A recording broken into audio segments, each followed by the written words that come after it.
Appreciate the chance. I'll be brief. So, a couple of things going on. Laurie and I were on a tour along with some other commissioners for the folks on the committee to take a look at Great Island in a little bit more detail. It's actually pretty interesting. I don't know if anybody's done a detailed tour of that island to see those assets up close. The main house is quite fascinating. Nobody's lived there since, well, it's kind of divided. There's a caretaker section here, but the main house, nobody's lived in there since 1972. And so when you go down to the basement, it's got these giant coal-fired boilers with coal still strewn about that could be used to fire these things, and a sort of a young Frankenstein type electrical panel with a big switch that goes down like that. And so it really is a walk in the past to go see all of it. There's a wine cellar down there that had, I don't know, what, 300 or 400 bottles of wine. It's unbelievable. A lot of dust. All of it was abandoned, and you can see a couple of the labels on it. Most of it's all degraded and gone now, but some of the stuff dates back to the 30s and 40s, and so it's really quite a fascinating place to see. Likewise, the stables are also really a sight to behold. They're in very good shape, and of course the design is just stuff that you don't see in today's day and age. My sense of the progress is that the town staff has done an excellent job in getting the island ready for public access. They've cleaned up a lot of things. There's a fair bit of work that's underway that I would describe as maintenance to get things in shape while we make a decision about what needs to be done next. So there's no maintenance going on, for example, that's a major renovation project or anything like that that could be characterized as something you spend over the long term. It's really just what I would call short-term spending to get the island and the rest of the property in shape. As you know, Monica has set up some Great Island tours, which I think sold out almost immediately, but we're going to be able to accommodate in this first round about 700 people over the course of a day with a variety of tours. The tours are going to have 2 stops, one at the main mansion house and then the other down by the beach. And everybody who's there will get to just drive around the island and see what it's like, and I think you'll be impressed when you see it. I need to check with Monica, but I think they're working on trying to schedule some other tours for folks to go see it. I'm heartened by that because it means that a lot of people have got an interest in taking a look at what we have. So the immediate charge of the committee is to maintain our focus on getting public access set up for the island so that folks can come out and start to take advantage of what we've acquired in a thoughtful and controlled way. But we're really going to start the second phase once that's done about what to do longer term with the island. The first phase is what do we need to do to get access to the island, the stuff that we need to focus on beyond what the towns do that worked on for cleanup and hazard removal, if you will, is what does access look like? How do you get there? If you're going to drive, where do you park? And once you get there, what you can and cannot do. And we want to make sure we're clear and ordered about that. And I expect we'll have a pretty good game plan of that over the course of the next 2 or 3 meetings of the committee. And I feel pretty confident about that. Once that's done and we can have some kind of regular access, we'll embark on the more strategic phase of all that, which I hope to start certainly by the first of the year. So I think we're in pretty good shape. It's going to just take a while to make sure we have something that's safe for folks to access, and then we have a compelling message as to what you can and can't do when you get there. But if you can't take one of the tours, especially if we can open it up to accommodate more people, I'd highly recommend that. It's a unique place. Let me cut it off there, see if anyone has any questions. I'm curious how the commission meetings have gone. They've been open to the public, I would assume? Oh, yeah. So as a general meeting, it might matter. Unless there's a reason to have an executive session, which is a closed hearing, the only reasons for that are really personnel matters and acquisitions or contract negotiations where we really have to have an open discussion but can't do it publicly. Other than that, all these meetings are always open to the public and to the extent possible televised, as far as I know. And all the committee meetings have been open and televised. I haven't checked it on tape. I haven't checked the TV79, but have they been well attended and just not a discussion or forums By for the public? Yeah. I don't think there's been any public comment Not in yet, either no. one. No. Not yet. Which is not atypical. I mean, a lot of people get their consumption of these meetings by watching the video, and then sometimes we'll get questions afterwards by email or people will want more details about something, but that's not atypical. John, one of the things I keep hearing kind of ricocheting around town is that there are access issues not safety issues and stuff, but legal access issues for the town down that, the main driveway, whatever you might call it. Is that just wrong? No, there remain issues with all of that. They're in the process of being adjudicated. Just to be clear, what we have as a town is we have the right to access the property that we purchased. The issue is the traffic circle that sits there. So you come to Great Island Road straight up from the bridge, you come straight up there, you get to that sort of roundabout that's right there that cuts right into Great Island. There's a question as to the volume of traffic that can access Great Island through that space. We can go there. The question is how much and what does that mean? So we're still in the process of sorting through that. I don't envision it to be a long-term problem, but there's just some paperwork that needs to be sorted through in order to get that completely wrapped up. Is that a litigation or a discussion with the Ziegler family or a negotiation with the Ziegler? Yeah, it's ongoing discussions with those guys. It's not gotten to litigation or anything like that. These are protracted negotiations. Understandable, there's a lot at stake for all parties with that. Does that need to be resolved before the general public can access the property? I think it will be resolved before then, and the reason I'm confident about that is just we have a bit more work to do in terms of both getting the island ready and then having a clear message that's disseminated to the public as to what you can do. So I'm very confident that all that will be resolved before we get to that point. We had Officer Palmieri here, Yes. is it in June? I'm trying to remember, and we asked him, how's it going with boaters coming on, or just anyone coming on the island who's not allowed? How's that gone through the summer? I don't think it's been excessive. The one thing I would remind everybody here, and of course the public watching, is that Great Island is currently closed to anyone except town staff. And the reason it's closed is that we're simply not ready to accommodate the public. That we don't have the rules of the road. There's still some hazards that need to be cleaned up. There's a lack of clarity about what people can and cannot do, and we've got, as a committee, to sort through that and make sure that gets communicated. And so whether it's accessing the property by land or accessing it by boat, I would just remind everybody that we are not ready for the public to be on the island just yet, and it is closed to the public until we let you know otherwise. So please, for your own safety and for the safety of everyone in town, I would encourage everyone, strongly encourage everyone, to stay away from the property until we're ready to accommodate you. So please don't go on Great Island just yet. Is the issue with the roundabout on the property, I'm just looking at Google Earth, that if you go hard right, it goes into the property that's still owned by the family? The roundabout issue? So the roundabout is sort of right as a keystone, or sort of right in the middle of all these properties. It's right down the Great Island Road. It's the access to Great Island itself, and then the other side of that roundabout actually is into the Ziegler property itself. So What's still really owned by them, which is known as the farmland and the barn and that other all of that, parcel. basically from Scotts Cove all the way up to Great Island Road, that section. It's Yeah. about 50 acres of which, or it's 15 of it is wetlands, and 35 acres is open space. And so that, because it sits right in the middle of both those properties, there remains a question about just sort of volume of traffic on that, and all of that just needs to be papered so there's not some future dispute about Question that. later on. And that's still being sorted through right now. Got it. Makes sense. Other questions? Anticipated open date? Not tomorrow. I don't know about that. It's a great question. I've been asked that a couple of times. Either at this meeting next month or at the latest one in November, I would like to sort of forecast a date so we can give folks a time that they can anticipate to have access to the island. I would follow up to Flip's.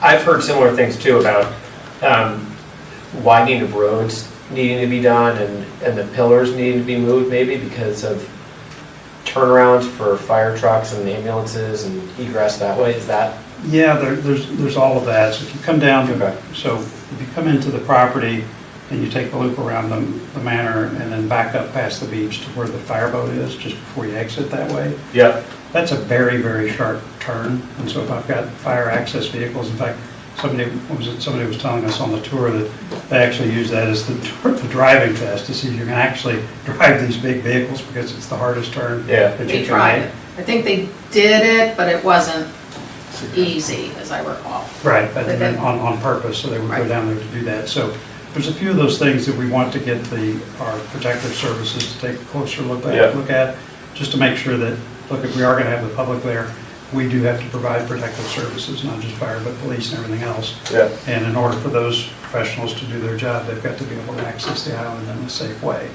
And so these are annoying little details, but they matter in terms of us being able to represent to the public that the island is safe for access. And For that's- in and out. Exactly, and that's another reason why we don't want people on the property. Let's say if someone gets there and there is an emergency or someone has a health crisis and they're not supposed to be on the island, how are we supposed to get protective services there to help them? If there's no lighting, the roads are a little uncertain, and access to larger vehicles is impaired. So we're going to get there. Not today, but soon. Lori, do you have any comments from the tours that You we... want to talk about the arsenic in the plants? Yeah, so that's an interesting thing. We've not gotten the test results yet, but for review, there's this notion of sort of phytoremediation, if you will. The idea is when they had these apple orchards in the past, not just on the Great Island property, but on the Ziegler property as well, they used a lot of heavy metals as part of the insecticide program. So this is arsenic, cadmium, and I forget what all is in there. The degree of contamination today is that, look, if you're walking around the place, it's not a problem. If you're going to be on the ground digging with your hands and playing in the dirt like this, down to any depth, okay, that's probably not the best thing to do in specific areas. And it's not covering the island. And so what we need to do is we need to remediate those sections. And if you think about remediation, it's not a binary concept, it's a matter of degrees. If you're going to say, okay, I want to remediate a section and I want to do it 100%, where you're going to take out a massive amount of soil and clean it all the way down to a specific depth. What we're talking about is getting to a reasonable level of remediation throughout the property so that there is a reasonable access of expectation of safety. So one of the ways that you can do that now is this phytoremediation, and the idea is that certain plants, these broadleaf vegetables that you can plant, they will draw those metals up into their leaves. It's a longer process, but if you have to think about something that was minimally disruptive and environmentally friendly, we think it's actually got some promise. So the town staff, if you go there, they've got a fairly Looks like a large garden. section. I would say it's 4 or 5 times the size of this room. It's a big size area. And they have got these plants, they're like watermelon plants, I don't know if that's, or zucchini, sunflowers. Arugula. But these giant And leaves, something you else. look at them, it's a little otherworldly, but anyway, they're large leaved plants that are supposed to draw these metals up into the leaves themselves. So I think they were shortly going to send that out to some lab testing to see the degree of remediation we're getting from that. My guess is that this is going to be part of the solution, but in other areas we're going to have to use more traditional methods here. But it's nice to have a potentially environmentally friendly approach that we can incorporate into the overall remediation plan. Other questions? Last point I'd make is stay tuned on the role of this commission into helping the Great Island Committee. There are a ton of issues that are right on the shore of all this that we have not even scratched the surface on. And so when that time comes, I'd like to invite you guys to come to the meeting, and we will feed you questions as they come up in our discussions and get your assistance in helping us sort through all that. So that's coming probably at the next meeting. I'll start to raise those points, and from that meeting, get you guys a list of things that you can help us tackle. So it's more to come. What's an example of that, John? I'm sorry. Give me an example. Rules, right? So just coming down and saying for all the coastal areas there are, if I understand correctly, there's a couple, they're not islands, but just pieces of land that are just right off the coast of all this that are excluded from the Great Island Purchase. And there are oyster beds throughout that area. And so going through and making sure we're absolutely clear on what those are and what the rules are that are associated with that. Coming through and sorting that out, making sure it's done in a consistent way, that we don't have any knowledge in terms of how to address that. We get you guys to just take a look at that set of issues. That would be one of them. And helping us get to the right solution on some of that stuff. But that would be an example. Did you anticipate we have the town residents would have, the shellfish permit holders would have walking access to the beds, public beds? That's also a very good question. I don't know the answer to that. frankly, would take counsel from you guys on that. Something to look forward to if we can do that. It's not, it wouldn't be hard to do if you wanted to do Right, it. yeah, except for some of the things that, well, and some of the things I'm hearing you, possibly exceptions and some of the, Yeah, what I want to do access. is I just want to lay all that out and make sure that whatever we ask you all to design, that you've got the full information you need about restrictions we've inherited in the purchase of the property. And I'll make sure you have that. it's a neat concept to enlarge the number of shellfishers in town and young families who can access the beds. It's very cool stuff. Yeah, It's we very, agree.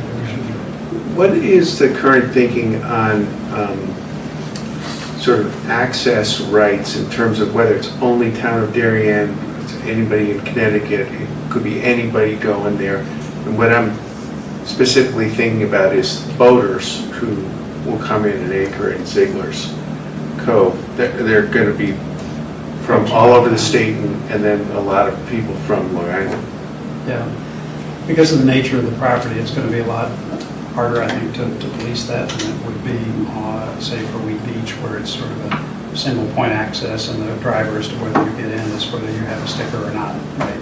So that enforcement's very easy. Great Island, that's a more complex proposition. My guess is that we would follow a similar path for parking access or vehicular access as we do for the rest of the parks in town, just as a consistency matter. For boat access, I don't have a good sense of all that. The fact is that this is sort of, to be flippant, but uncharted waters in terms of how you actually restrict that. I would look to maybe other areas where there's town property that has direct coastal access and say how we had tackled boat access from out-of-town residents in those areas. Because the fact is you can come up to lots of places from the boat club to other spots in town where there's either a club or there's municipal ownership of the property.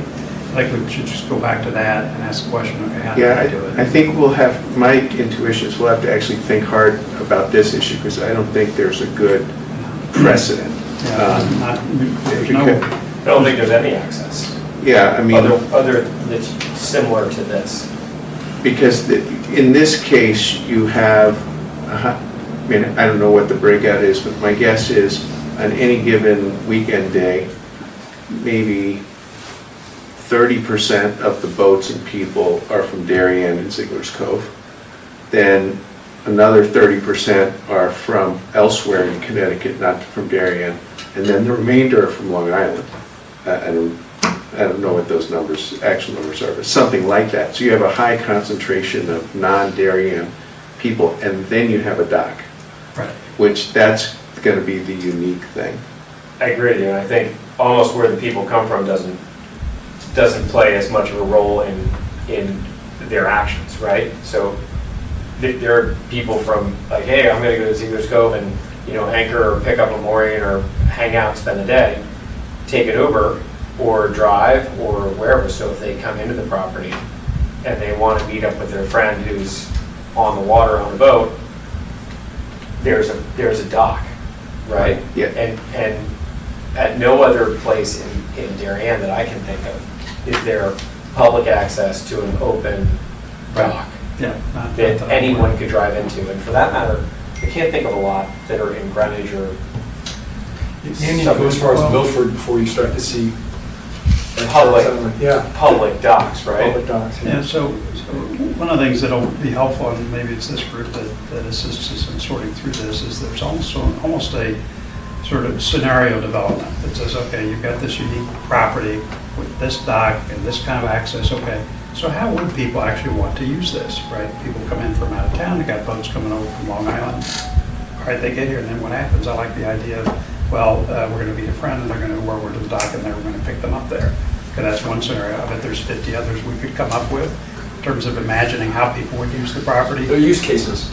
Use cases, and then what we do is just reverse engineer a set of rules or precautions or security measures we need to put in place, or all those things, right? There's a set of discrete levers that come out of that we can pull to try to optimize access, fairness, safety, a variety of other things, because part of it's a little bit out of our control, right? I mean, it's, again, a unique piece of property, and so we're going to have to accommodate some of that uncertainty. But I think we could do it in a smart way. But I don't I don't have enough personal experience with all that to kind of come up with the use cases, to use your language, or a set of use cases that would be comprehensive. So for you guys, particularly guys who have boats, can tell you about what it's like to fly over the island, but I can't tell you what it's like to boat here. But you guys can help us come up with use cases that are comprehensive. I don't mean to interject here, but it would be interesting, I mean, you guys have a unique vantage point from being on the property so much, where I've maybe done the tour a couple other people have here, and my boat's out of the water, but I wonder if someone from this commission could facilitate or help get you guys into Ziegler's Cove by water and get a vantage point of that, so that you and Lori's commission, I mean, and those people have a better idea of what that vantage point is, right? Flying is a different view than being on the water No and doubt. going around and looking at it and seeing firsthand what we were just mentioning of like, oh, here's a dock, here's an open space, like, I'm gonna have Uber Eats delivered, you know? Right. That's something real too, right? You know? So that will totally happen. That will happen.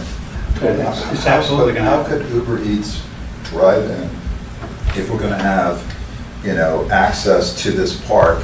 You would assume out, I mean, I'm not exactly sure where you're gonna do it, but if it's out by, Rings End Road, that If somebody will tell them, if anybody can drive onto a property, somebody will definitely order delivery and tell them to drop it off the dock. They'll try.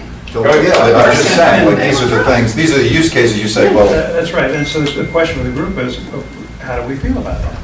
Right, is that a good idea or not? Is that what people want? I mean, ultimately, we've got to be reasonable about all this, but at the same time, we did buy this island for the town and the public, and so we kind of have to figure out a way to accommodate what their interests would be, and just hopefully we can do so in a smart way, but When the it's pizza the places 21st century, deliver, people get food by Uber yeah, Eats. So, they deliver to Weed and Pear Tree John? all the time. Yes, sir. They come in through the gates. Do we need a it's dock? shocking that we let pizza delivery, I mean, it really is. Well, there's the fireboat dock, and that's sort of special purpose. Well, why couldn't the fireboat be over next to the police boat? Could be. There's all kinds of choices, As long right? as your boat's not in that slip and getting bummed out.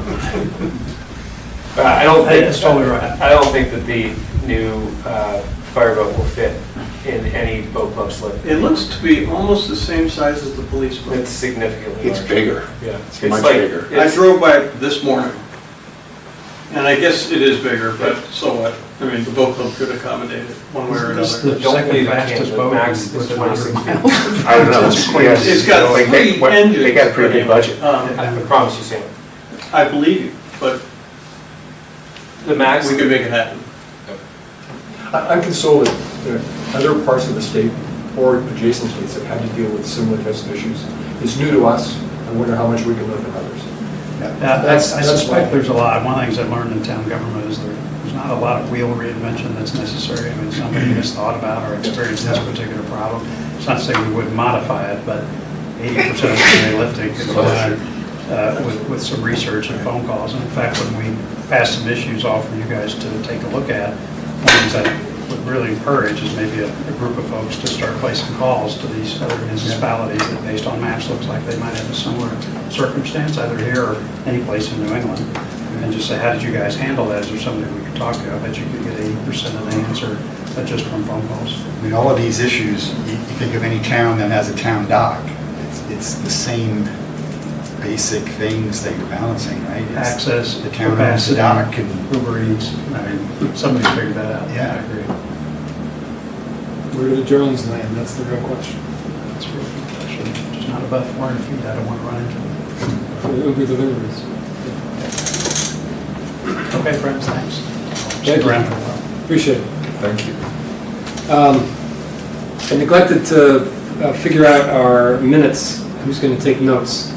And we had a marathon catch-up. Thank you all for reading those and improving. Before, we were behind. And my penmanship is exhausted on those catch-ups. Admittedly, we should have fallen behind. So we have 3 more meetings for the year. Can we have someone raise their hand for tonight? Or else I have to pick, because I, again, don't have the writing penmanship left. I'll do it. Are you? Good, okay. All right, so maybe next time we can have another 2 people. Keep the notes rough, I'm happy to polish them up.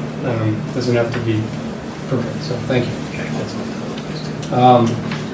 So this is a sort of a light meeting. We don't have John Kima here too, that's unfortunate, so our harbor master's report will go undone.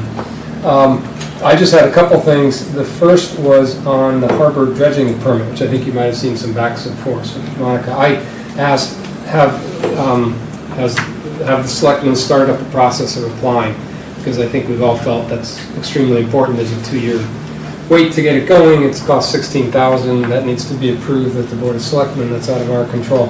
And so where were we on it? And Monica's response was interesting to me. I guess she talked a bit, and she thought the Pear Tree Point dredging that had been approved, she said, at the state and federal levels, that those authorizations would cover dredging we've done. I wasn't so sure that might include the cubic yardage that we might have outside of the boat club area. And so I wondered.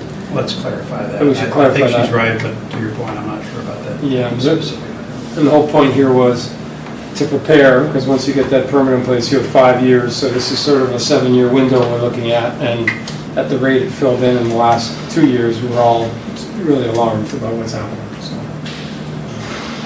so. I think Dan Biggs is probably, he's our Consulting professional that engineer, we yeah. hired that did the application and everything, would be to tell you how far the park's approval goes in terms of the dredging, as opposed to everything that was covered by the study. Yeah, it could be both locational and cubic yardage, so I'm not sure how much leeway that one has to work. Right, within. so I think Dan, let's connect the right people with Dan. Okay, so what I could do is send him, I've communicated with him sometime, but I don't think I have his contact, so if you connect us, I could send back the dredging results and highlight a couple areas in an email or phone call, and he could tell us if we're covered.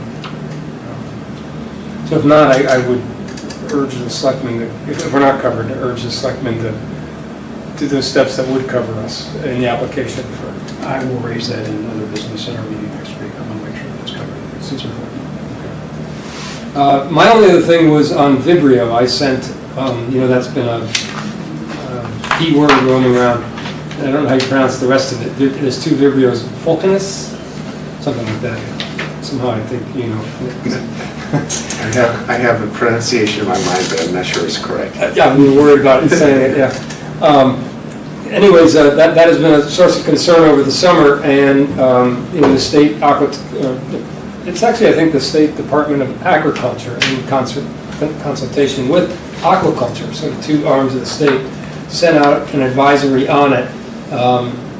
And I made sure that David Knopf had that. He sent it out to our permit holders, just making sure we're covered, doing the right thing, keeping people informed. If you all read it, it really seems to take all the concern away from shellfish. I guess there have been 3 deaths this year. In Connecticut, 1 death in New York. 3 of the deaths are from, they believe, swimming with an open wound in which the Vibrio bacteria contaminant got in the person. That was the one on Long Island and 2 in Connecticut. And the other was from shellfish, but eaten outside of Connecticut. That is, the shellfish was from outside Connecticut. So aquaculture basically said they didn't think there was a abnormal concern versus any other year for Vibrio in our shellfish, although their guidance that was disseminated by David, their couple pager, says all those things that you should normally have your guard up with shellfishing, like when you catch the shellfish, put it in a cool environment and not in a dirty holding bait tank. Hey John, how you doing? Sorry, Mike. What do you have for us there? That looks interesting. Visual aids if necessary. You were just talking about Vibrio and the state's update on it.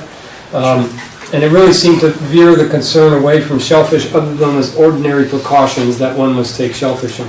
I thought that was pretty clear, and that made me feel of lesser concern. And then my concern picked up as I went kayaking after some cuts on my arms. Anyway, so this is a serious thing, obviously, but it seems to not be I guess that I hadn't sensed from their write-up that this is a trend that we all have to worry about, other than the longer-term trends of climate change and warming waters and some of the bacteria counts in our area. It didn't seem like, I think several years ago, there was a spate of these, maybe it was more than 3 people affected, but it hasn't repeated every year and increased. So it still seems like a very bad and tragic but isolated event. And I thought I would send that around because I think it's obviously a real panicky type topic for a coastal town like ours with people going into the beach. So everyone should stay informed on it, and I thought the write-up was pretty good on it. So. I also sent around something, I don't think I mentioned in the agenda, but it was an interesting thing from NOAA Fisheries that they have $240 million available for habitat restoration and coastal resilience and grants they're putting out. And that's not something big ambitions, perhaps we'd seek a grant, the minimum numbers of $1 million. But I thought it was another good demonstration of the amount of money flushing around the coast and Long Island Sound for projects is really intense after the infrastructure bill and some of the increases at EPA. That's flowing through Long Island Sound Study, Futures Fund, this NOAA thing. So I think this is something directly that could benefit. Maybe there's, Darien, maybe there's ways it's going to be splintered up with an umbrella organization trying to parse it out in smaller bits to coastal communities. I know the Long Island Sound Study has a sustainable and resilient communities group that they've just established. They're spending $1 million a year each for the next 5 years, and they're looking for towns to take up their advice and projects on bettering the coastal region. So the only point of sending this around was another example of some of the money that's swishing around. And, I think it takes a little imagination and then some footwork to try to grab one of these grants. But I think we all should keep our ears attuned for what's happening up and down the coast with this type of thing. You just never know what's available. So that was really it for me. So pretty short. I don't know if you had any questions on any of those. Just want to share one comment. We were out testing the waters this morning and ran into some fishermen who reported that last week they saw a pod of 25 dolphins, they estimate, off Long Neck Point. No kidding. I think that's great news. Yeah, it makes you feel wonderful. Yeah. I don't know why I can never see that stuff. All the whales have come and gone, and I just never. Even when I sail up north in the Cape Cod Bay, I've never seen a whale. I've been back and forth just waiting. You're unlucky. That's lucky? That's unlucky. Yeah, I think so, right? Yeah. Actually missing. Exactly. Yeah. Well, I don't know how that's happened, but anyway, that's neat. John, we're telescoping right to you. That's great. If you're ready, it sounds like you've run in. Yeah, just a couple of things. So, since we last met, I've met with or spoken to 3 harbor masters. I met with the Westport Harbor Master on Saturday morning. I've had numerous conversations with Greenwich and Norwalk Harbor Masters. Greenwich and Norwalk are 2 harbors that have a harbor management plan. Westport does not. In the scope of things, in terms of number of moorings, Westport is probably the smallest. They only have about 80 moorings. We're in the neighborhood of about approaching 300 overall, if you count all the different, harbors, berthing, day, etc. Greenwich is a high number, but I don't have that. They have a lot of harbor space. In my conversations with them, I went over some of our proposed ordinance changes, and it's very much in line. Some of the other towns are actually a little stricter than what we're proposing. Norwalk has very, very well drafted permitting procedures. Westport, to tell you the truth, I really can't find much. I did some searching. I met with that harbor master. I let him read over my proposed ordinance changes. He did not see anything out of line or anything different than he's doing. Greenwich, the same way. they're holding to the same standards that I'm proposing. And as I said before, what I'm proposing here really isn't so much change, it is really just documenting the practices that we've done in the past. But one thing I do have to add to the ordinances after having some conversations with Deep, I talked about 5 mile an hour buoy over in the Great Island area. I brought this chart here as a visual aid to show basically where that 5 mile an hour zone will be. And in order to do that, which I found out, because 5 mile an hour buoy and hazard buoys are relating to boating safety or operation, those changes, 5 mile an hour zones, have to be stated in your ordinances. So the ordinances have to be updated. They have to be given just that section that relates to boating safety or operation has to be given the blessing by the state. I've gotten in contact with a gentleman who's more than happy to proofread whatever we submit before it goes to the parties that actually will approve it. So they don't have to look at all of the ordinance changes, only ones that relate to boating operation and safety. So we just have one little additional step with proposed ordinance changes because of safety and operation. With that, because we're putting in, and it's related to safety and operation, in addition to it being approved in paper, it also has to be approved visually, which means someone from the state, and I've been in contact with that party, will actually have to come down and do a site visit. So they will at some point have to come down to Great Island, and they will have to look at the area. I can even actually take them out in a boat so they can get, a better idea. It's not a big deal, it's a formality, but it's something that needs to be done. I also went out with the Darien Police, asked them for their opinion on where these speed buoys should be placed.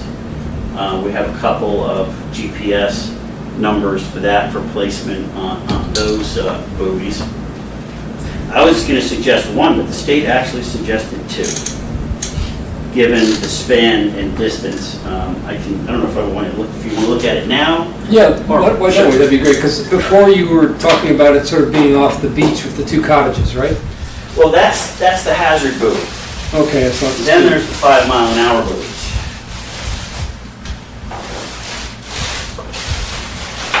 Just lay it out here. I want to come around and take a look. I'll hold it up further if you want to. Do you want to do that? If you want. You can. Actually, yeah, turn around on the camera. Okay. and see. Yeah? There you You go. go around where you can talk. All right, you can hold it? Yeah, Don't drop it, my wife will kill me. Yeah. So, no, it's not. It's not. It's neat. They're not easy, not always easy to get. So basically, what's been proposed, or what I'm proposing, what the state suggested, as far as this 5 mile an hour buoy area, they were suggesting the easternmost point of Hay Island to basically around the tip of Contentment Island. So that right now, if anybody's familiar with Scotts Cove, if you go into Scotts Cove, there's a 5 mile an hour buoy awaiting you there already. There's a 5 mile an hour buoy on either side of Fish Island. There's nothing in front of Ziegler's Cove.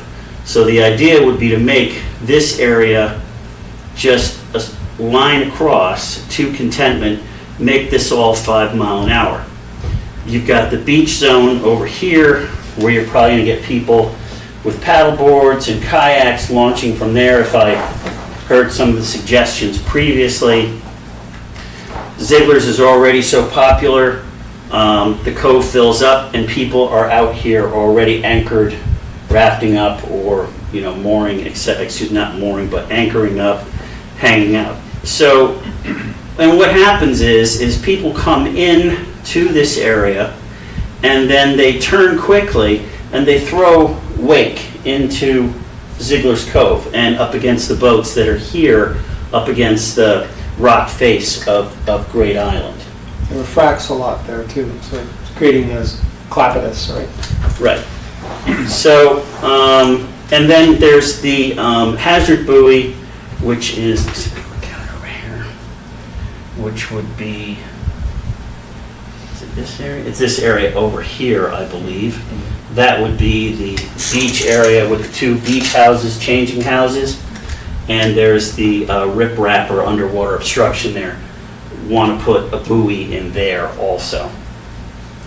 I suggested to, because Monica called me about this, about getting the obstruction buoy.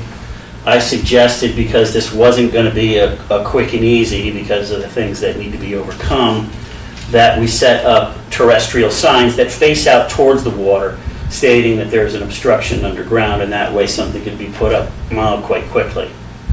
And of course, this That is... doesn't need state approval to put up signs. No, it doesn't, because they're on land. They're on land. With that obstruction at low tide, could you just take a big excavator and scoop it up and remove it? I don't know. I mean, Is it- were there a couple people here actually went up to it, and I don't know how much water there was there. Was it low tide? Low tide, you can get to it. I Yeah. mean, it's pretty seriously built. So how deep is it? So you could get- At low tide, you could work an excavator on both sides of it. Okay. But I don't know what kind of state regs are gonna allow you to do that. But that might be, it might be easier than, because you're signing up for life with this, every year you have to commission that, take that in and out, that buoy, and, it might actually be easier just to get rid of the obstruction, because it's a man-made thing. Well, I believe we already have somebody coming over and taking care of the 5-mile-an-hour buoys over at Fish. I'll confirm with the contractor. Yeah, no, it's not that you can't get someone to do it, it's Oh, just it's okay. an expense and. Right. Yeah, I mean, that makes a good point. When you see the barrier and where it is on the beach, and just especially at low tide, just the way people are going to want to enjoy that space, you're going to want all that taken out. I don't, to your point, know what the permitting process for something like that, but a longer term, I think, solution to your point is to just take all that out. Yeah, because at low tide now, they have to anchor, basically beach on the outward side of it, climb over the top of it and probably cut themselves on something, before they could get and then walk up to the beach. I would think that All the metal was Dean would taken be moderately receptive to facilitate. Yeah, because it's an unnatural piece. I mean, I talk to them regularly. I'll ask them what they think. Yeah. John, did our police marine unit give any view toward their ability to enforce such warning or marker for 5 miles? There's a lot of geography that they need to enforce already. They don't really enforce the speed limits, just No. period. Okay. So that was my way of, without poking them in the eye, of saying now we're introducing additional coverage. It's a separate issue from enforcement and introducing the buoys and the I mean, the police spend more time out there than I do, but when I'm out there, if I see, I say something. I tell people to slow down. I've done it numerous times this summer. So I'm out there also, but the police, they certainly can do it. I was just gonna say too, I think like most boaters, there's many new boaters who don't maybe know the rules of the road as well, right? But I think most boaters, when they see a 5-mile-an-hour buoy, they know they're coming in somewhere and there's a clear delineation that this is a 5-mile-an-hour zone. Like maybe some people push it a little bit, but most of the time you're like, all right, like there are some buoys here, like I need to slow down, and it makes sense. It'll be an adjustment, I think, for a lot of people coming into Ziegler's in that area, but It will. I think it'll be a positive adjustment. And I would, once it is a go and it is there, if or when it happens, I can certainly work with the police and, they can station outside the area and make people at the beginning of the season or through the season that this is a new 5-mile-an-hour Yeah. zone and they need to slow down. It's kind of what they said when they came in July, right? That's kind of what they said. That's what we asked them to do. We asked what relative prioritization that took in their scheme of, what their tasks were. And it was acknowledged that they thought that the leader said they should enforce the existing rules. Yeah. But in their hierarchy, it was more placement of life jackets, and I think that was the session. But I think we continue to have an issue before us with the existing waters with buoys associated with adequate enforcement of the 5-mile no-wake zone. I mean, people are getting hurt. Yeah. And it's not, it's pervasive. I think this has been the worst year ever. And it could be because, Grant, as you indicated, there are a lot of new boaters in the water, so be it. Yeah. But I think we have an opportunity in the beginning of the 2024 season to get alignment with them being the marine place, and say, hey, with the existing geography, much less anything else we're contemplating, what is their plan to introduce, the controls early? Aren't you working with Julie, aren't you working with the town social media person for some communication correspondence? I haven't had a lot of traction Okay. on that front. I was just thinking this would be a cool, and I could probably help with the graphics, but it'd be a cool graphic to put on social media or in Patch or something of like the 5-mile-an-hour zones in Darien, right? It's a very simple, like Google Earth image with some shading, and like, the Great Island, inside Fish Island area could be like instead of it being red, it could be orange or yellow or something. It could be like a new 5-mile-an-hour area added for boater safety. That could be a very easy and effective public announcement kind of marketing once it's approved. Right. I think it's great. Can I ask about, I like the buoy on the east side of Hay, because I think that it sort of marks a hazard too, those rocks off the end, so boats don't cut it close or in between. The one though that is, would be eastward off the west side, is it Collier Point? Is that do people use that as a channel to get to the Fish Islands? I always think of that. Through here? Yeah. Yeah, I mean, yeah, people do. It is dicey in this area here, as you come into Great Island. It is dicey in this area, but there is a cut through right here. But I always have gone into Scott Cove, but the transit from west of Fish Islands to east of Fish Islands, with Collier Point being the thing right beside you, seems to me fraught with rocks on the... There are rocks. It's a combination of, if we're talking about, you're talking about this area right in here, right? Exactly. Okay, yeah. There are rocks in there, but it's also a very sandy bottom. And at low tide, all but the shallowest, only the shallowest of draft vessels can get through there at low tide. So that is a regular transit point. That would be where you. It is, but you have to know that you have to know the tides and you have to know your draft in order to safely get there. Well, I've seen numerous people try to push it and get caught. Yeah, I mean, my sailboat draft, I would never even thought of going through there. But I've gone through there for powerboat and messed around there, usually for water quality sampling. But one of our guys hit bottom there, water quality sampling, and we pulled back from that, thinking it was too hard to always figure out for all sorts of people coming onto the boat and not knowing the area.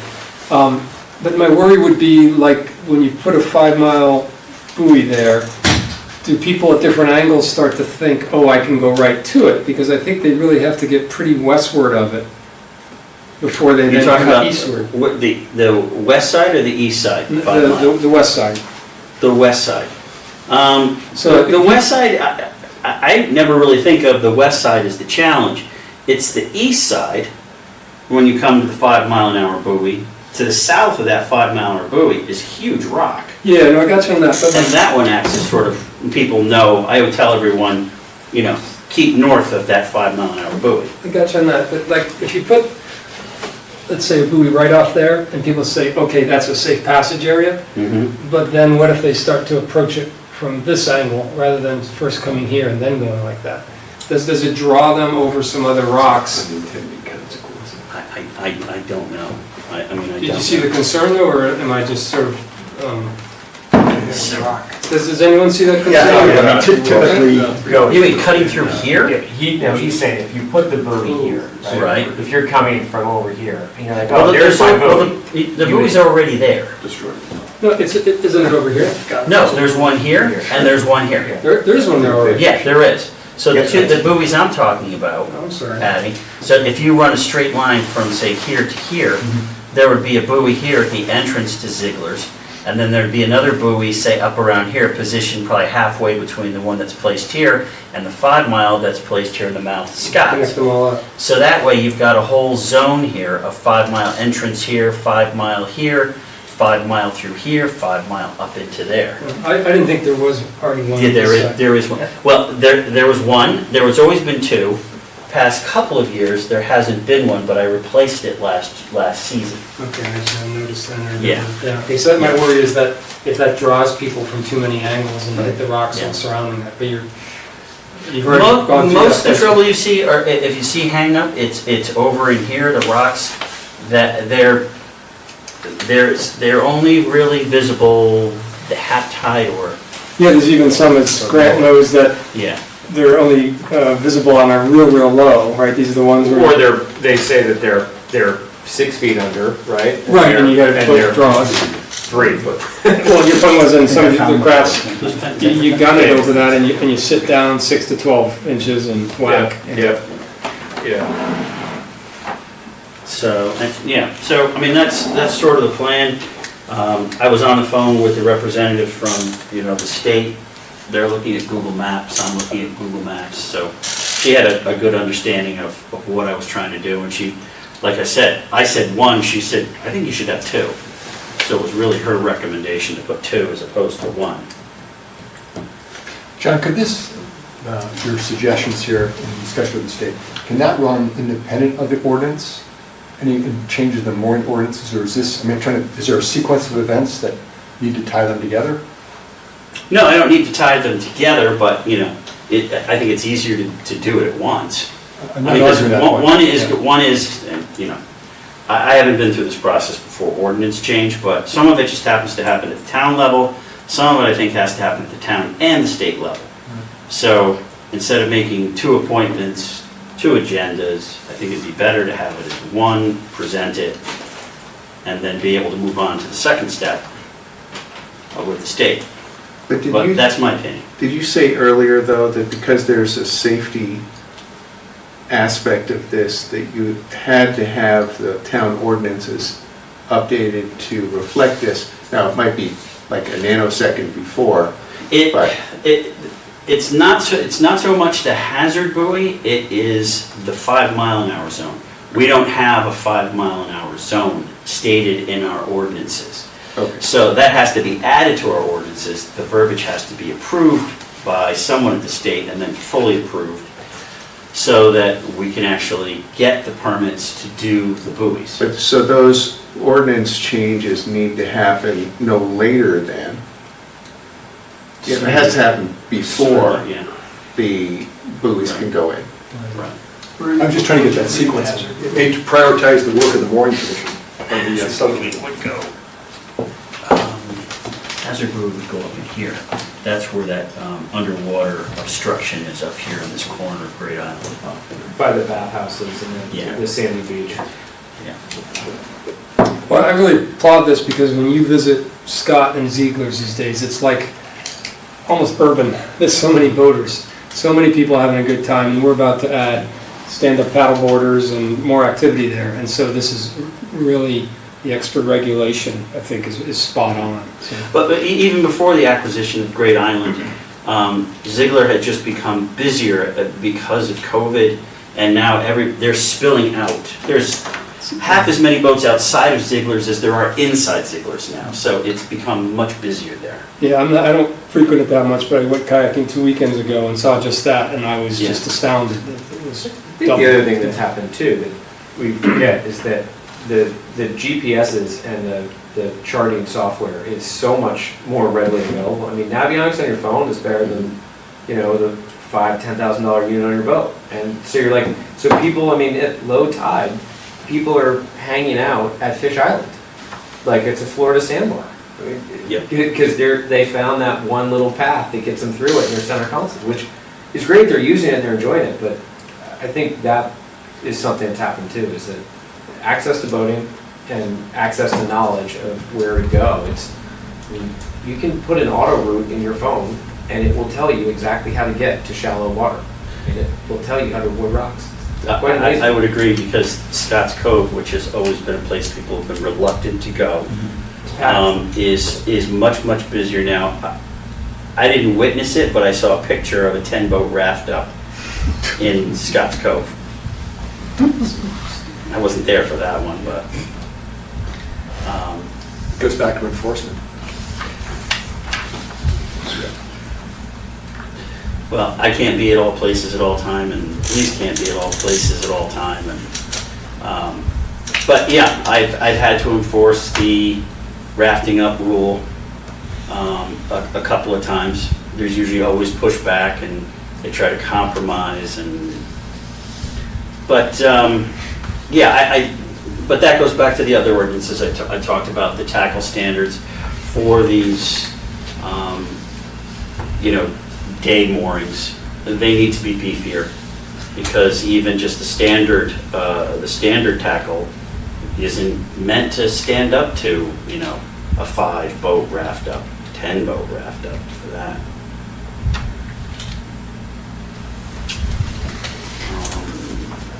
I don't think I'm about anything else.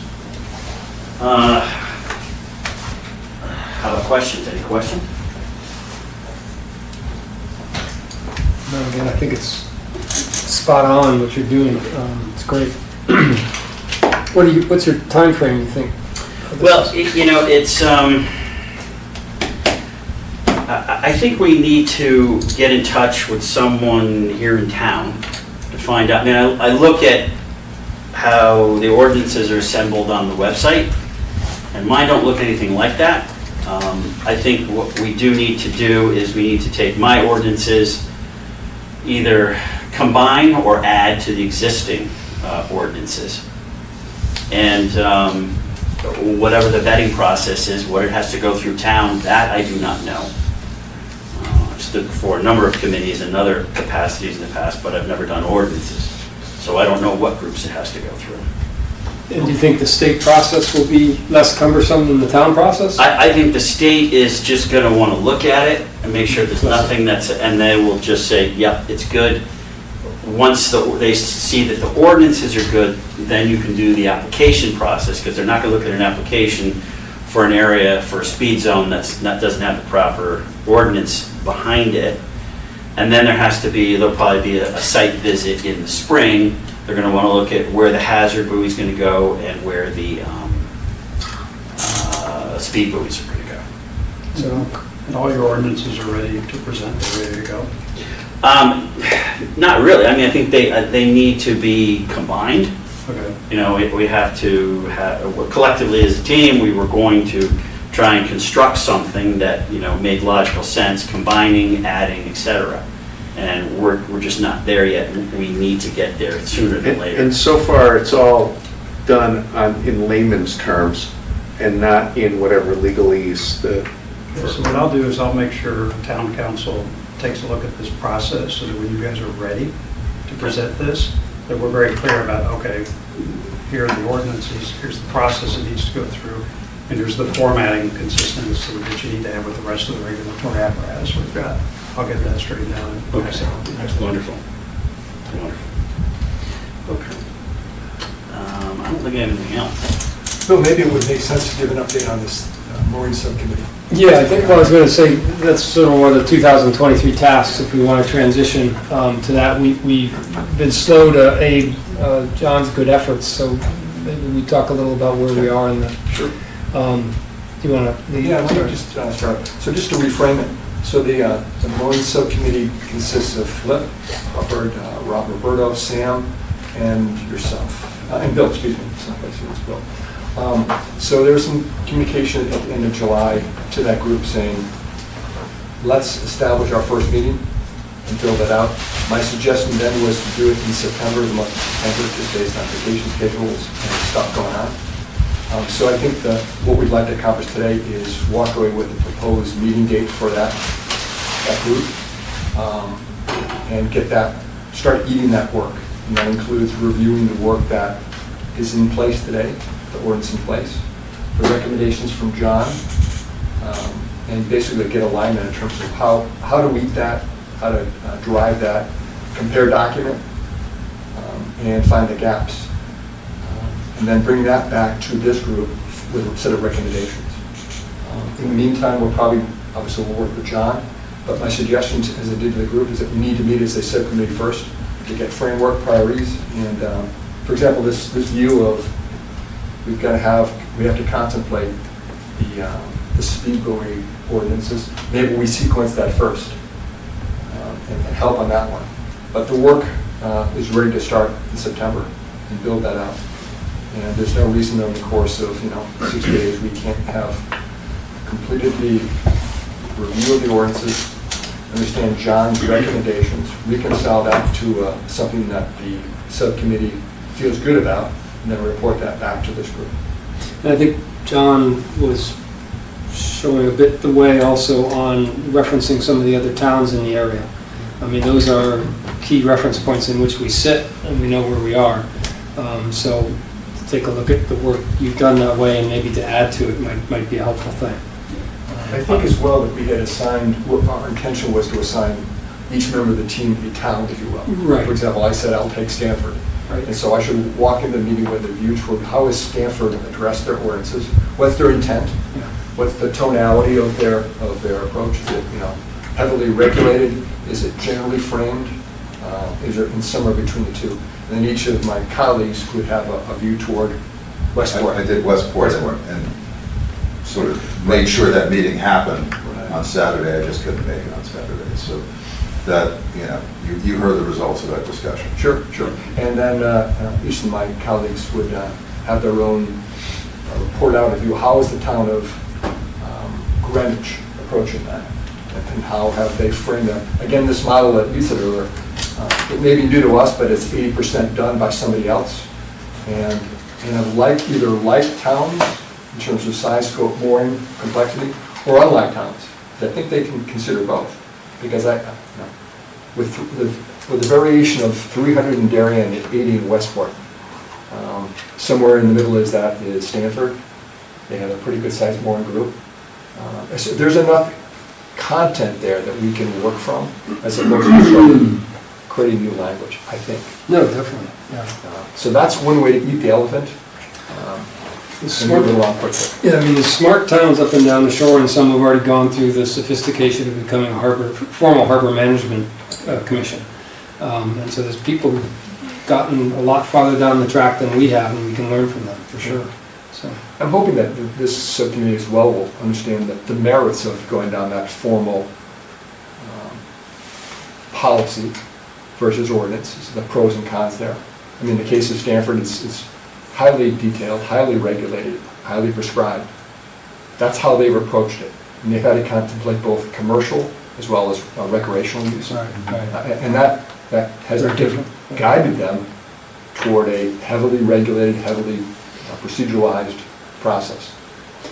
Yeah, if you go to one of their harbor management commission meetings, it's a very different affair than this. Very routinized. It's like going to a planning and zoning board. It's a really stark contrast. And is that what we as a community want? It doesn't necessarily think we have to go there, but I think we want to adopt the best practices wherever we find them. That's the thing. Because we're growing, we need to get more sophisticated and grow also. Well, remember, when you're talking about towns that have formal harbor management commissions, those commissions have actual regulatory authority. So that is a big difference in terms of what's even worth talking about. Yeah, I agree. Yeah.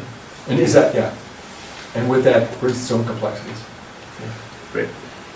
So, so I'm going to propose that this group at the end of our meeting sticks around for 5 minutes, and we have a couple calendar dates. We should walk away with the calendar meeting date for the first meeting and then the second one.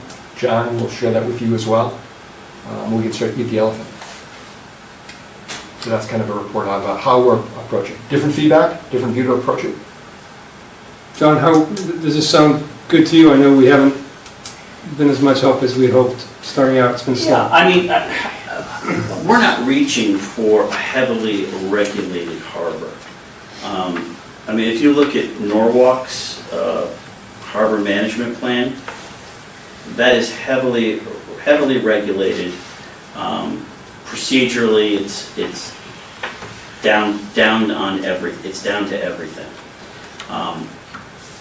We're not proposing that. As I said, all I'm proposing here is documenting the practices that we've had in the past, with a couple of nuances that allow me to manage the harbor a little bit better. We have a few situations where we have empty moorings, unutilized, and because of our weak ordinances, I can't do anything about it. And with a wait list of over 200 people, to have moorings that are empty that I can't touch is not a good thing. And we also have some ambiguity.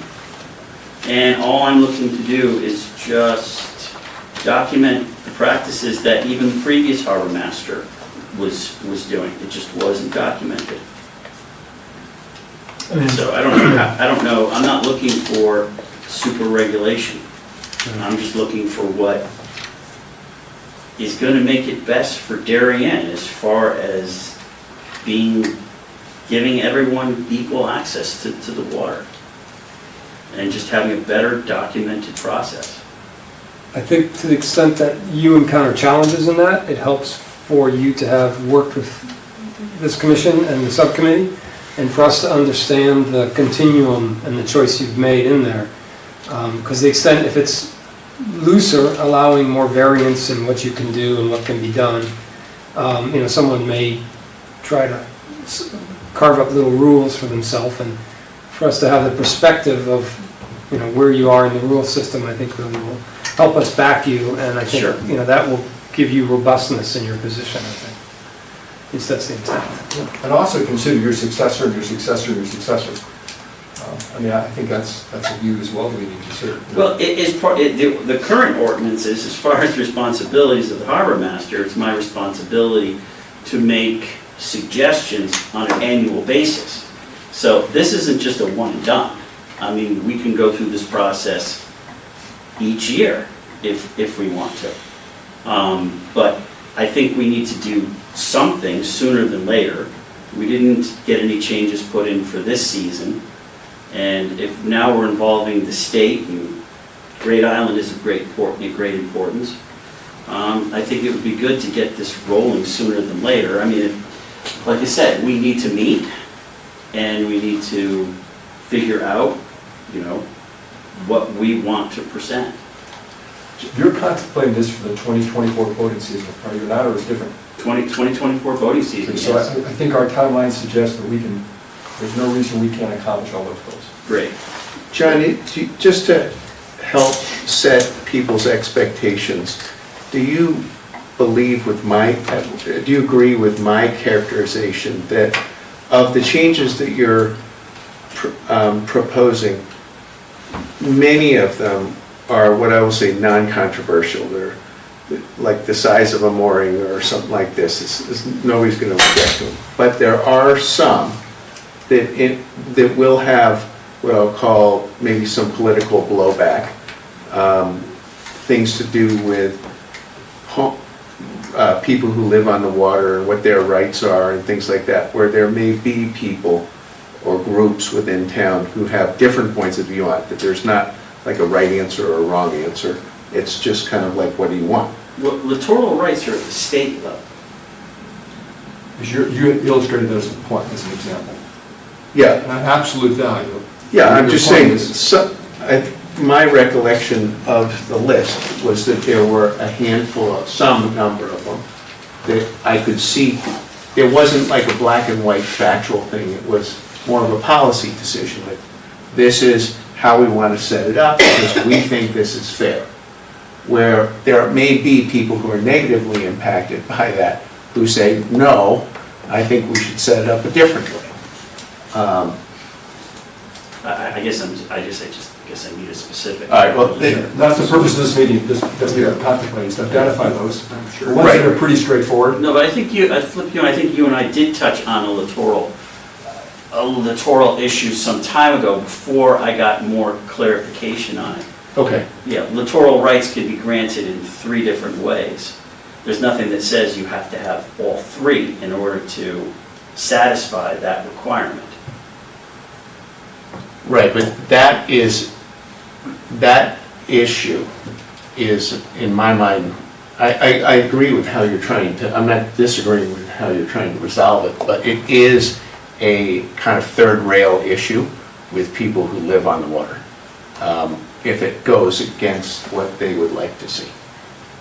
So, All right, we'll get into it, sure. I think the most, I mean, my point of view would be, let's get the rules sort of drafted, right?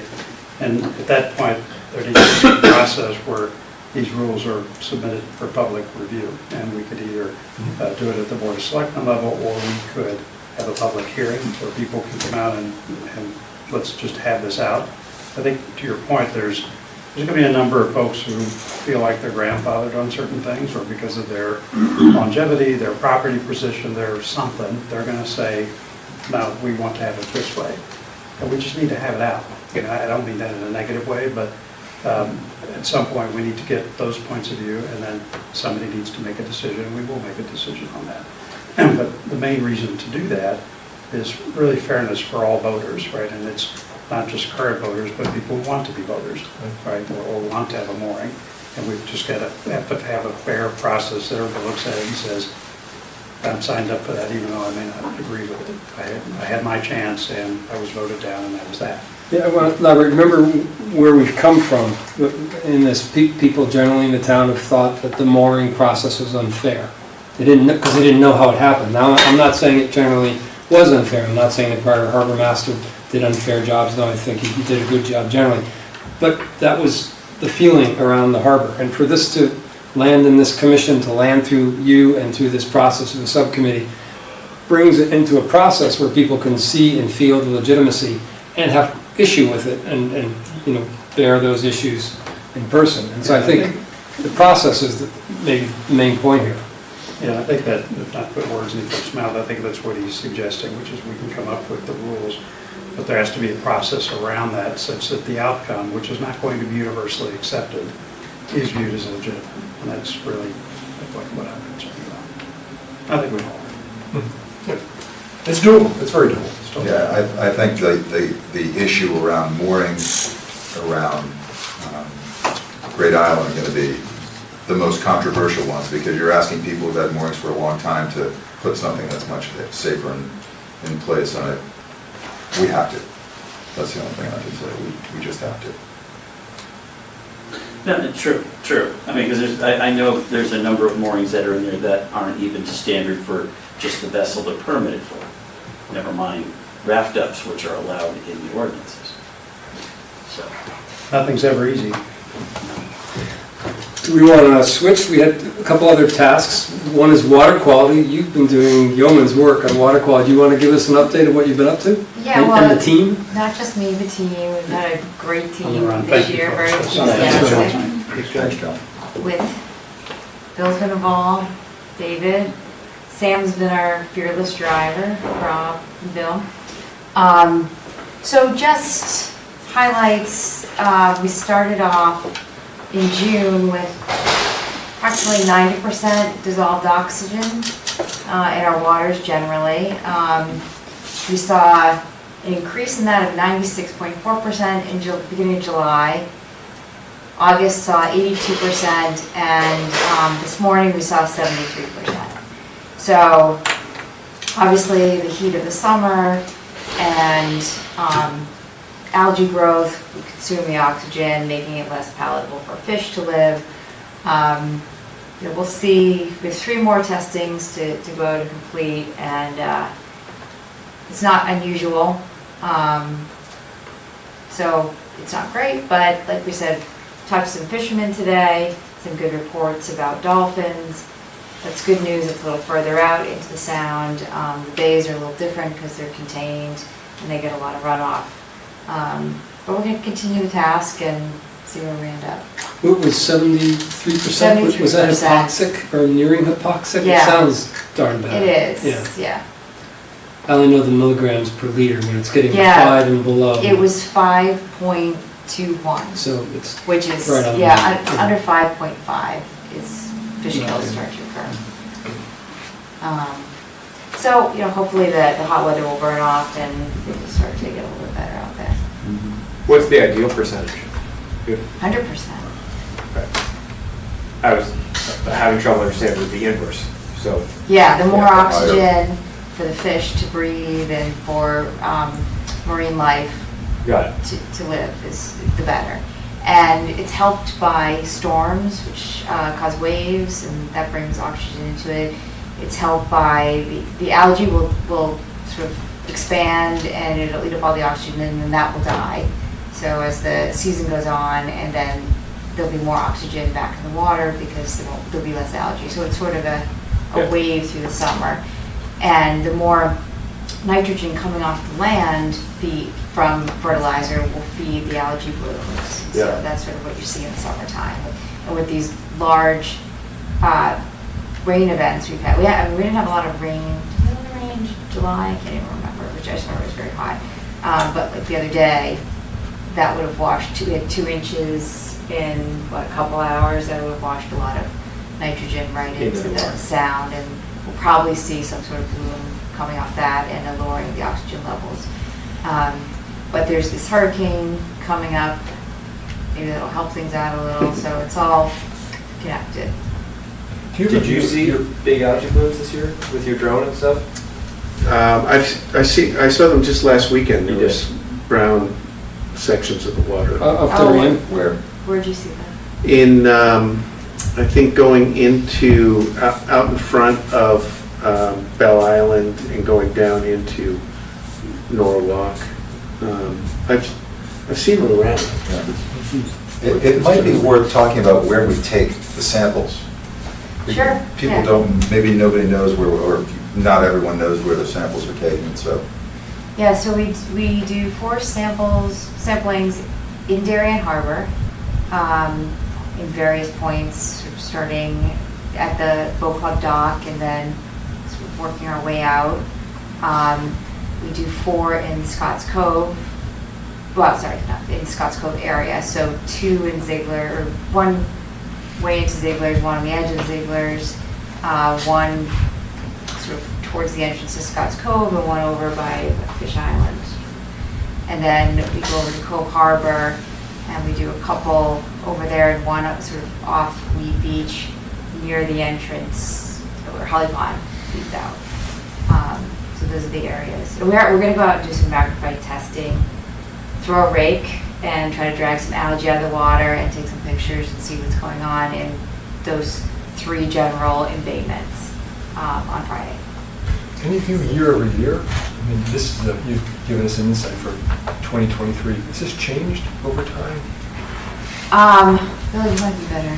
We've got the data. I don't think I've ever plotted, I've plotted it seasonally, all except the last 2 years. I've plotted, week by, every bi-week period, but I've never put it all together. So I don't really know. Just generally in the Sound, it's been getting better. It generally gets quite right. Not necessarily from your testing, but generally these measures have been getting better. Well, I would say open water. And then Yeah. they haven't done a real analysis of where the embayments are, because they're reflective of the watersheds. Yeah. So this is sort of the study of all the embayments that's been going on. Safe Sound is running it, and they're trying to gather the data from all the embayments and try to put the full picture together. Obviously, as you get closer to New York City, it gets worse. But there's interesting results because, there's a beach at Stanford that gets an A+ rating, and then Weed Beach will get B-. B-. Yeah, we did well in So- Scott Cove this last year. We got like a A- rating for water quality, Yeah. which is surprising because that's the place we all have concern for. Right, and sometimes it can be a reflection of there hasn't been any large storms. And so the nitrogen hasn't shown up there. So during the drought period, the readings were really good because there was no runoff going in. So, But believe it or not, there's 3, I forget the term, from EPA designated watersheds, micro watersheds for Norwalk, Darien, and Stanford. And there is more impervious surface in the Darien watershed than the Norwalk and Stanford. That's counterintuitive, but that's the EPA ratings. So when heavy rains hit, Darien can have worse runoff than our neighboring, more urbanized areas, which is, again, counterintuitive. But that's what the scientists say. And it's exactly as you'd expect, because when you take readings a little further out, in each of these cases, there's a little bit, there's a place where there's, you're further out into the bay and it's much cleaner. It's just so much cleaner. So you can see that it's really limited to where it is. I'm sure you see that if you're looking above. I remember, I think it was last year, there was a picture from above, and you almost saw that sort of from Long Neck Point down, almost to New York was not good, but beyond was fine, except for, those smaller bays. Yeah. So it is, Yeah. it's great to go out into the sound. It's pretty cool. Yeah, if you want to go swimming, go to the middle of the sound. Yeah, exactly. We pulled a bucket of water out of, at the Darien Boat Club to do some chlorophyll testing, and it was this morning, and it was really brown and, From the runoff. yeah, not particularly, Last 10 days, the water yeah, usually is brown. yeah. And that's a lot of organic material. So it's the heat helps it, so it's not atypical.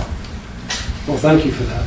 So, and you're always looking for more volunteers? It's now Yeah. 6:30 on, We've had a full boat, Yeah. so we've had a very enthusiastic team, which has been nice. super, it's great, thank you. But if anyone wants to come, you can find a spot. It's beautiful out there in the morning. Any other task updates? I guess we had done a debris cleanup. We could always contemplate one before the season ends, but I'm not pushing that idea, but we could. Rather do one in the fall than in the summer again. Boy, that was hot out there. Close out there, yeah. I like the idea of doing one on the places you can't reach but by boat. Everywhere I kayak, I see more crap on the shore. The large blue floats that go under docks, buoys. I don't know, just our shores are pretty littered up, and the Norwalk Islands are pretty littered up. So sometimes I wonder if that might be a nice one for us to get 2 or 3 boats out. And I guess, anchor in shallow water, wade ashore, grab a bunch of junk, go down shore doing it. Anyway, idea. Grant sent something around that was interesting on raised docks in, I think we've gotten some inkling of this before, in Greenwich. Did anyone have a chance to read that and have reaction? It's a darn interesting article. Grant, thanks for sending it around. Well, that was something we touched on about the effectiveness of the harbor commission versus a harbor management plan, right? Right. I think that was the case that overturned The harbor the management authority of the harbor management, or it was one that pulled on it, which I thought was interesting. Seemed to just eviscerate it, yeah. Yeah. And basically, saying it's Robert's, so it's not the planning and zoning board, and yet it's not the harbor commissions, and so Deep gets it. And that was pretty darn interesting outcome. I thought it was interesting to bring that up too, though, because I've got concern, not knowing if we can do anything about it. I'm not necessarily suggesting we can. We've got a couple raised boat platforms now, and my concern is those proliferating. It's an aesthetic concern on my part. It's. I question whether that's even a dock at some level, whether it becomes a storage apparatus. Does someone decide, well, I'm just gonna wrap my boat in plastic and, keep it raised above the water year round? And maybe that's your right as a dock owner or as the owner of one of these apparatus, but it's ugly. And I think traditionally, docks have kind of floated up and down and often gotten pulled out of the water and in the off-season. And that's an aesthetic, I think, that we've all come to be used to. I'm not sure you want to be looking at boats up and down Long Neck Point or anywhere else in Darien, stored all winter long. I mean, it's happening. I don't think anyone will store their boat on Long Neck Point just because it's. That's probably right. Storms, but up Goodwise River, you certainly could see that. But people store their boats in the water on Goodwise River. There's many people just leave their boats on.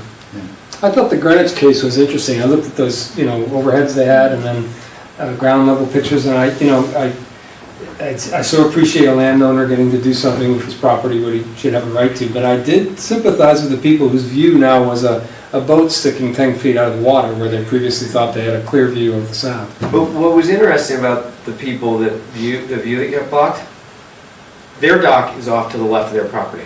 Saw that, So yeah. they have a full pier and a full gangway and a floating dock True, but it doesn't to go the 10 left of feet. their, It to the doesn't left go- of their property. Doesn't go 10 feet, and that's sort of like the argument I would have, we did make on the Pear Tree Point, the Pear Tree Point School property, coming out into the Goodwise River, was, sure, a dock is their right, but 200 feet of dock? You know, dock is their right, but 15 feet high of dock? You know, that's the sort of thing that, you know, even singular cases of that could be particularly bad, but proliferation of all that would be disastrous. So you sort of wonder how you regulate it or control it. I think these floating docks are the ones that, sorry, not floating docks, these raised docks or ones that come up on hydraulic lifts or through cables are coming here. They've been happening in Florida and South Carolina and all that area for years and years, but it's just becoming more. Well, that's what appeared across from the Fish Islands at that new home that was constructed. Oh, that's right. With those metal, They've got some big metal pilings and they can drop the dock into the water Yeah. and raise it. Yeah. It's kind of genius for that area. I Yeah, that's not for the suppose. boat, that's for the dock. It's a, right, the boat doesn't go on the Yeah. dock. It's Right. just the dock comes up and Yeah. down, so the dock doesn't get torn apart. But it creates a much bigger footprint for the whole apparatus and sinks a whole lot more equipment into the seabed. But it's a moot point if the DEEP is gonna approve these, unless we get state legislators to push deep into the hole, they're just gonna, That one in they're rubber particular, stamping. though, I'm not sure we even were aware of. And I wonder if it'll stand, that type of overriding of local rule. Right, and I don't think we saw anything about this, boat lift that was put in. No, we didn't, in we did not. Goodwise You're exactly River, right. Right, next thing you know, you're just driving to the boat club and you see a big barge out there banging away. As if you, they almost treated it, I think, as if you already have the dock, Yeah. you have the right to have that. It's not an extra permitting. I mean, I wonder if you got all the owners who have waterfront property and put them in one room and say, do you all want to agree that you all can do this? There might be a unanimous rule or greater than 51% that say, no, let's keep ourselves from doing this because we want to keep a nice looking shoreline. But there's no, No, but it's to Bill's point conceptually, though, it's to sort of- Bill's point though, I mean, you could do that, but there's no rule that lets you do that. None of that's enforceable. All right. And we sitting here in Darien don't even have a voice in the process. So I'm not sure I mean, Well, you have to come before the town before you get a permit. No. yeah, but not really. Yes.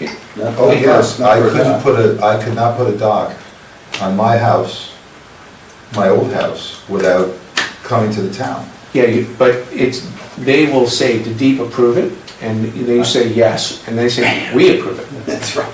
But you still have to come to the town. Right, but they- And they do ask questions, and you do get a local lawyer. I mean, these are the things that happen. So if somebody really, and it's in the paper, so if somebody really disapproved, there's a way. There's a way to raise. Well, as a commission, we We try. have tried to do that in the past for dock applications that we thought were inappropriate. And there was no traction. It was a It's voice, very frustrating. only a voice. You expressed the voice, but you had no, Yeah. Yeah, no, but even the people within the town government were like, yeah, we don't really have anything to say about that. So, I remember, I mean, it was the same, when we put ours in, and one of the Ziegler families put one in that goes now into Ziegler's Cove, and they said, well, the reason we want that is because, I mean, I couldn't believe it. I said, I want it for recreational use, and they said, well, they needed to get off the island if there's a hurricane. So, it was, but as long as you had, if you said recreational use, yes, and then they commented on it. I can't remember what commission it came in front of. well, This it's is gotta be P&Z. 15 years ago. It was probably They come P&Z. before, I'm on EPC commission. So they come before us, but it's a joke. Because we have no say unless they're doing something silly on the land part. But anything from the land out to the sea, it's DEP approves it, we can't stop a thing there. It sometimes then goes to planning and zoning, they look at it as well, but they can't do anything either. DEP's already approved it. And They then don't we were care. thinking if we were Harbor Management Commission, perhaps we could write in rules that we would have some authority to say no to certain situations. But this ruling seems to say that even wouldn't be a solution. It's not right. I agree. just remember, I mean, I paid a lawyer a lot of money to sit there and basically, I know, and that's the shame. I see it all the time and I go, you shouldn't even have to do that. Well, it seems like the Greenwich case, they paid a lot of money. A lot. They got the town to prevail and then they were overturned regardless of that. so. Okay, so, seems like. Well, we stepped the it was process. almost like a good neighbor clause. I mean, it was like, you know, you're being a good neighbor if you do it this way. And make sure you dot all your i's and cross all your t's. And that's actually pretty powerful in a small town. Well, we're not going to solve this one overnight. No. Anyways, Grant, I appreciate you sending out Good, the just the article. last day. It was well-timed, interesting. It's a little after 9. Is there any other business? And a motion to adjourn? So adjourned.